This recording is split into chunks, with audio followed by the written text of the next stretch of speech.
What's going on YouTube? This is Dan Leone, Plastic Model Building 101. And today's topic, we're going to talk about a kit review of the Tamiya kit A6M3 Mitsubishi Zero Fighter 148 scale. And we're also going to talk about the A6M2 Zero 148 scale by Tamiya.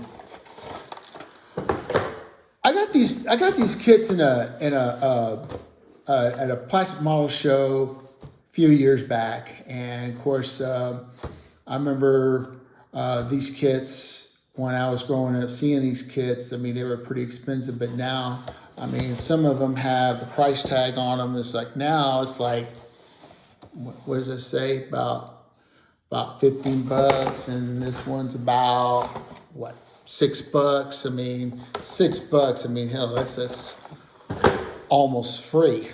So, but anyway, since after World War II, when the Japanese, especially when they were getting back into model building, and kits back in those days, especially in the United States and Europe, kits were pretty primitive, flash, and a lot of sanding, a lot of filling, and things like that.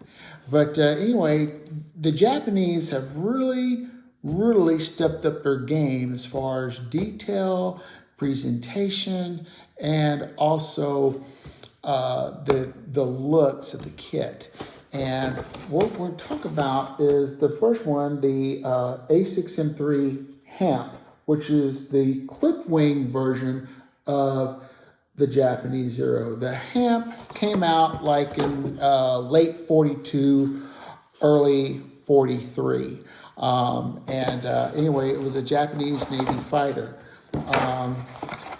As we come across the kit, as you can see, the bag kit comes in two bags.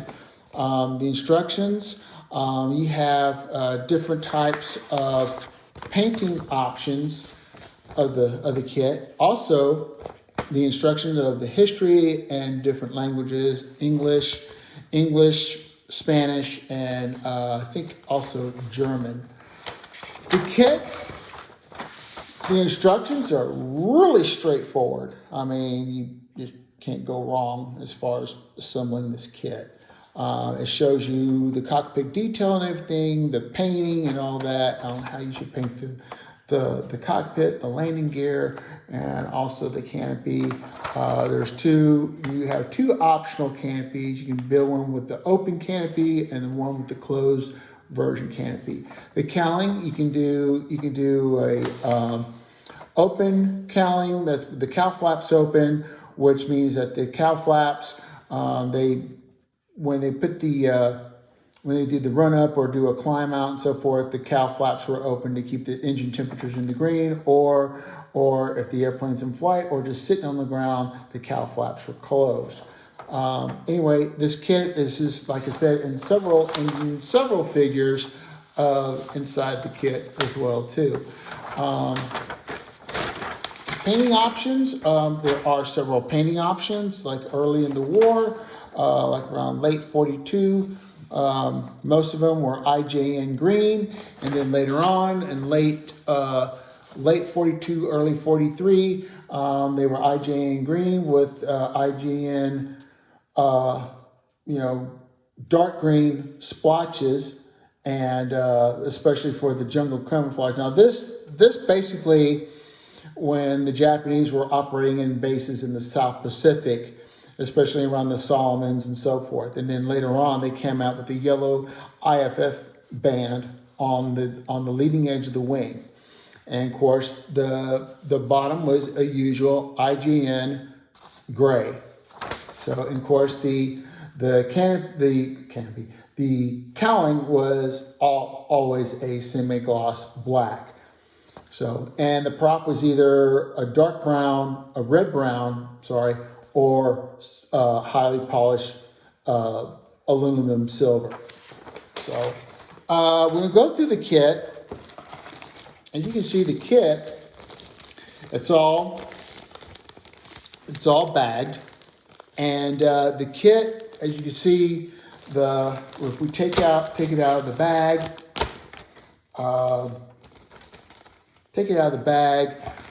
we'll just show you the cowling. As you can see, recessed panel lines, do a little sanding right here to take the, because it came off the sprue. Of course, you're gonna have to take, cut this out and sand it down, file it down real good. But as you can see, the surface detail, very crisp. No raised panel lines, none whatsoever. We go through the kit. As you can see, the clear canopy, you have an option where you have the open canopy version, or you can do the closed canopy version, either one. You have the gun sight right here, and that's pretty much it. The later Tamiya Zeros, when they came out around the turn of the century, the kit was a little bit more detailed. They also had to put like on the clear parts, they also put the wing light, the nav lights. And I gotta tell you, for those of you who've put the wing lights or the nav lights and you're clipping them and they fly off, they go in the part eating carpet, and you have a hell of a, either you find them or you don't, and you have to consider other alternatives to put to fill in where that part should be. So, but as you can see, the detail of the kit, the surface detail, yes, there's some raised panel line, but the surface detail it's not too bad. I mean, it's not bad for a kit that was made either in the late 60s, early 70s. This was at the time, and still to this day, I think the Tamiya kits from the 70s are the best kits ever. As you can see, you can do a gear down option or a gear up for the tail wheel, a gear up gear down or gear up option. And also, if we look at the other kits, the other parts and pieces, the kit itself, I mean, in my most humble opinion, I have to say this is a really good kit. This is one of the best kits that I've ever built, even when I was growing up. I mean, the surface detail, as you can see, the surface detail, yes, there are raised panel lines. A lot of people, they sand all this down and they rescribe them. And of course, they also have like a rivet tool, and they make rivets and so forth. You got to put the hinge right here at the aileron. But all in all, you have the pilot in here sitting down, you have to paint the pilot. You have the exhaust right here, the exhaust pipes or manifold pipes, I mean, however you call it these days. But anyway, but as you see, the cockpit is just pretty basic. It's really basic. These days and ages, Tamiya has really stepped up their game and put a little bit more emphasis on the cockpit and more detail on the cockpit itself. So the bottom piece of the wing, as you can see, it's pretty much one piece. And yes, there is panel lines. Can't really tell if it's sunken down or not, but it looks like. But like I said, a lot of people, what they do is they sand all this down and they rescribe it. Personally, I think it's kind of adding a little bit more work, but hey, that's just me. But as you can see here, they only have the nav light in there, which now they just cut this out, and you gotta have the clear nav light part. And these are the pouches where they kept all the spent ammo casings and so forth that they had to take out the spent brass and reload them. So I guess, I'm not sure. The decals, we'll go through the decals. These decals, straight out of the box, they look very good. Now, I've used decals like this. I use decals, and I have to say, to be honest with you, these decals are horrible. Sometimes they dissolve, sometimes they're very brittle.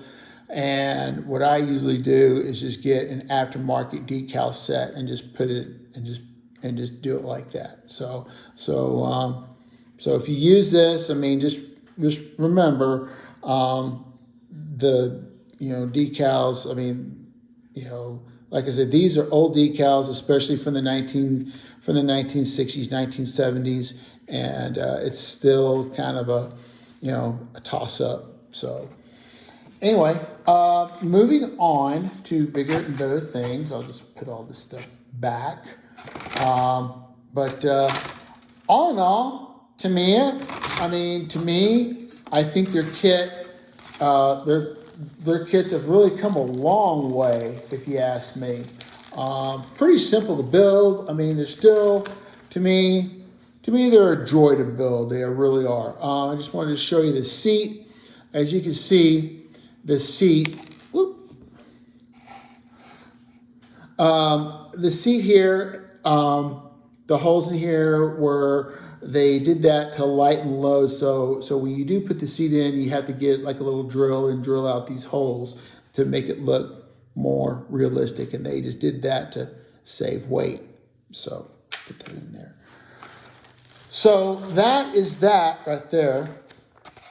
And we'll put this back.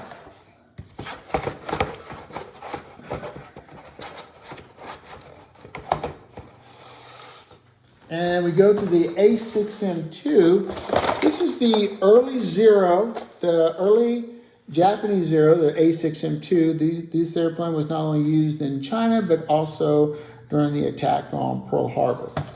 So this airplane here, this model here, as you can see, several options. You can also build it with the wheels up. If the airplane's in flight, if you want to fly it around the room or so forth, or put it on a display stand or hang it from the ceiling. That's what I used to do. And anyway, but the surface detail of it and everything, like I said, the cockpit, basic cockpit. You have a decal to put the, on the instrument panel, you put the decal. I'll show that here in a little bit. And as you can see, you have an option where the if you want to put the airplane in flight. The instructions are pretty basic. Pretty basic instructions, real basic, and so forth.